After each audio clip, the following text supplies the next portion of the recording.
ଦେଖ ଦେଖ ମିଠା ଗୀତ ଶୁଣିଲା ପରେ ପୁଅ ମାନସ କେମିତି ଆରାମରେ ଶୋଇଯାଇଛି ପ୍ରିୟା ଦେଖୁନ।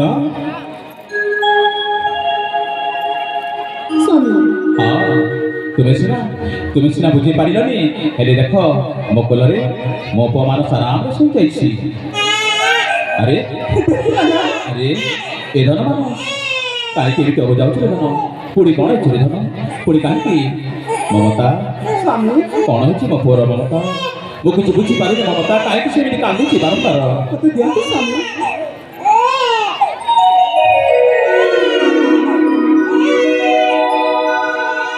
ହେଲେ ମମତା ପୁଅ ଯଦି ସବୁବେଳେ କାନ୍ଦୁଥିବ ବାରମ୍ବାର କାନ୍ଦୁଥିବ ତାହେଲେ ତା ଦେହଟା ନିଶ୍ଚୟ ତା ଶରୀରଟା ନିଶ୍ଚୟ ଖରାପ ହେଇଯିବ।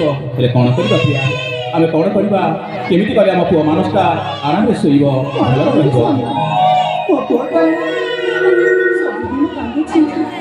ହେଲେ କହ ପ୍ରିୟା ମୋତେ କିଛି ଉପାୟ କହ ପ୍ରିୟା କେମିତି କଲେ ପୁଅ ଆରାମରେ ଶୋଇବ ସେ ଆଉ ଜମା କାନ୍ଦିବନି ମୋତେ କିଛି ବୁଝିବାଟ ଦିଶୁନି ପ୍ରିୟା। ଆପଣର ମନେ ଅଛି ନା କି କଥା ପ୍ରିୟା ନା ଭୁଲି ଯାଇଛନ୍ତି କି କଥା ପ୍ରିୟା କହ କି କଥା। 15 ବର୍ଷ ହେଲା ହଁ ପୁଅ ସନ୍ତାନକୁ ମୁଁ ଜନ୍ମ ଦେଇ ପାରିନଥିଲି ସେଥିପାଇଁ ପ୍ରଭୁ ତ୍ରିନାଥଙ୍କ ଦର୍ଶନ ପାଇଁ ଠିକ କହିଛ ପ୍ରିୟା ମୁଁ ଏ ଛୁଆଟା ଜନ୍ମ ଦେଇଛି। ଆଜି ତୁମେ ମୋତେ ଠିକ କଥା ମନେ ପକାଇ ଦେଇଛ ପ୍ରିୟା ସେଇ ଦୀର୍ଘ 15 ବର୍ଷ ତଳର କଥା ଆଜି ମୋତେ ମନେ ପଡ଼ିଯାଉଛି। ଆମେ ଦୁଇ ଜଣ এই পুত্র সন্তানটিଏ ପାଇଁ ସେଇ ପ୍ରଭୁ ତ୍ରିନାଥଙ୍କ ଠାରେ ମାନସିକ କରିଥିଲୁ ଆଉ ତାଙ୍କରି ଅପାର କରୁଣାରୁ ସେଇ ପ୍ରଭୁ ସତ୍ୟନାରାୟଣଙ୍କ ଅପାର କରୁଣାରୁ ଆଜି ଆମ କୋଳରେ ପୁତ୍ର ସନ୍ତାନଟିଏ ଠିକ କଥା ତୁମେ ମନେ ପକାଇ ଦେଇଛ ପ୍ରିୟା।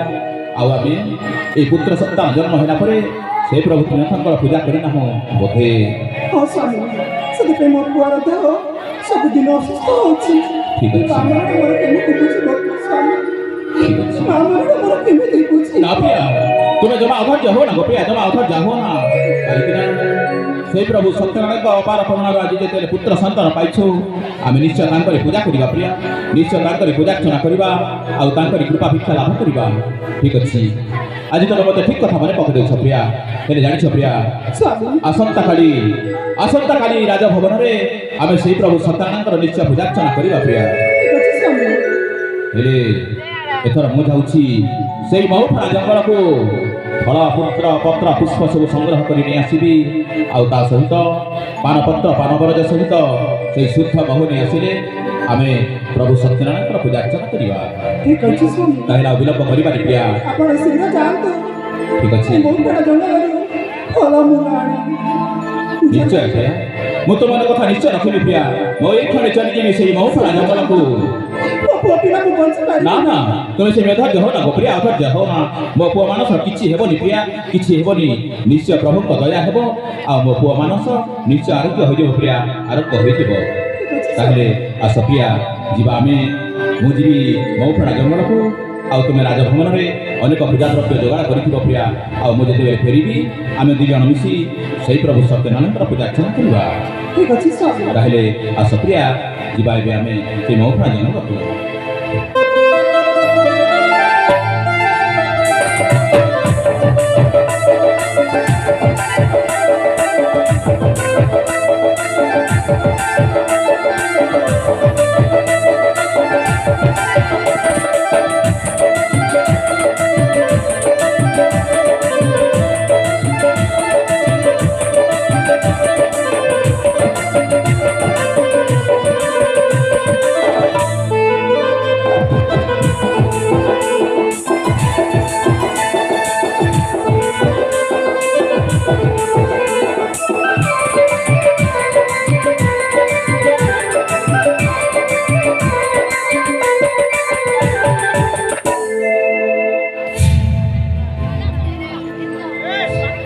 हे प्रभु जगतर नाथ जगन्नाथ